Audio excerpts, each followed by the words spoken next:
What is up, guys? It's your boy Rick Gakis, and today we have a brand new Xur Inventory review for the weekend of October 24th to the 27th. And so, let's get started. Alright, let's take a look at what he has. Firstly, for the exotics, guys, remember, so this one is Gunner, both Gunners here. You can alter the archetype of those armors by simply changing the armorer mod. I'm going to change it to Specialist here, and let's see if those change. So we've got Specialist and Specialist. Okay, so there you go. Just keep that in mind, guys. Sometimes, you know, some of them you can't alter, some of them you can, but here are the main perks you're looking for if you're going after any of these exotics. For the Aphidia Spade, this is all about knives. You want a big melee spike.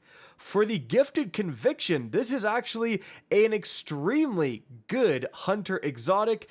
This is going to, really, it's kind of all about your Jolt will start to stack damage resistance, and it's really good with Ascension, which is going to be a function of your class ability, but you can, have melees, have grenades especially, actually, also jolting enemies, and so you can kind of go a few different ways with this.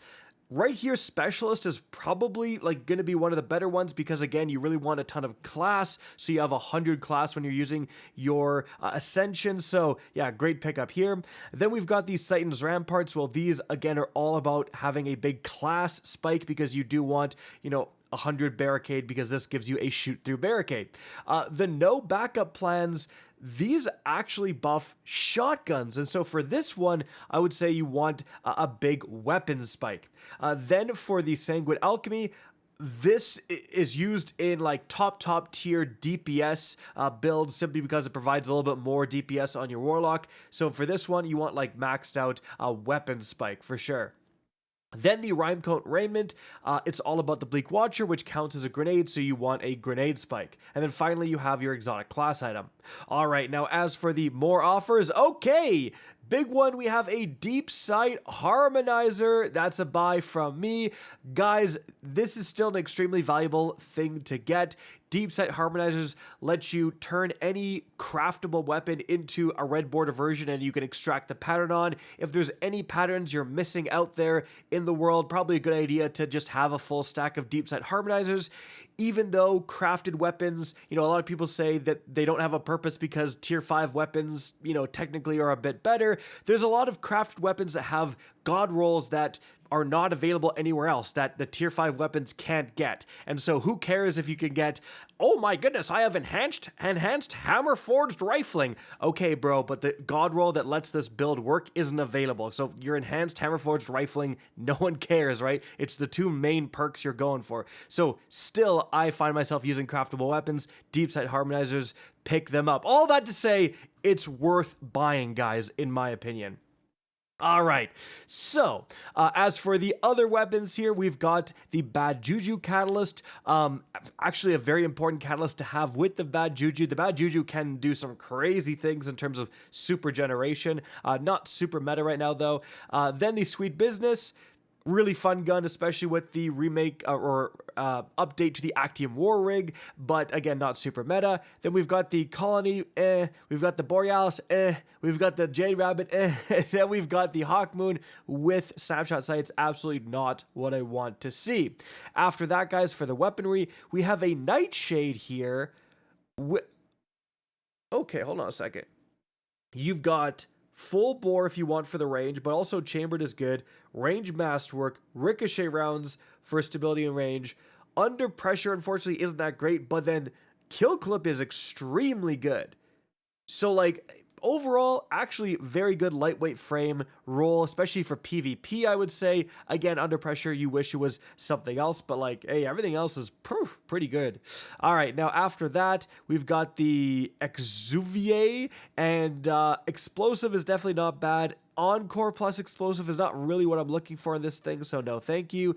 We've got the Chroma Rush with Target Lock, very interesting. Range Masterwork, Small Bore is good, but then it kind of falls apart, so not that amazing. We've got the Tarnished Metal. This is a craftable weapon, and this has some pretty saucy god rolls, so this is definitely one to consider here. And then we've got the Corrasion, another craftable weapon here actually, but Air Trigger, Eye of the Storm, not what you want for sure. The Cruel Mercy is a Nightfall weapon.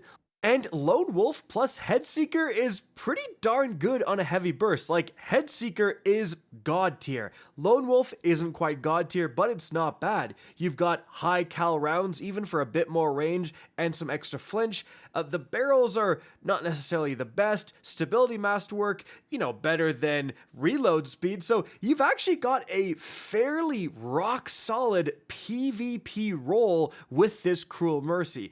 Now, not absolute god tier, but hey, if you're looking for a good PvP role for a heavy burst, pick this up. The Threaded Needle with Clown Cartridge to extend the mag size is good, but Dragonfly ain't so good. Then we've got the Code Duello. Unfortunately, that is a terrible roll. And the Memory Interdict with Clown Cartridge, which is great, but then Chain Reaction really isn't so great. So overall, guys, I mean, none of these rolls are really blowing my mind at all. Certainly, though, the best thing, it always does this, man. It's kind of crazy. The best thing on offer this week is just going to be that Deepsight Harmonizer. Pick up those whenever you can, guys. And hey, the Gifted Conviction being sold, I mean, this was added with the final shape, so fairly recent. This was added even after that. So hey, might be a good chance to get a Gifted Conviction for sure. Still a very good exotic, guys. So that's going to be it for the video. Hope you enjoyed and found this informative. If you did, please remember to help me out by simply rating and especially sharing this video. If you guys want to see more Destiny 2 content similar to this, don't be afraid to slap that subscribe button. If you want to get in touch with me and keep up to date with the latest channel activity, the best way is to follow me on Twitter at RickCacus. That is linked in the description down below. Again, I hope you enjoyed the video, and as always, have a good day.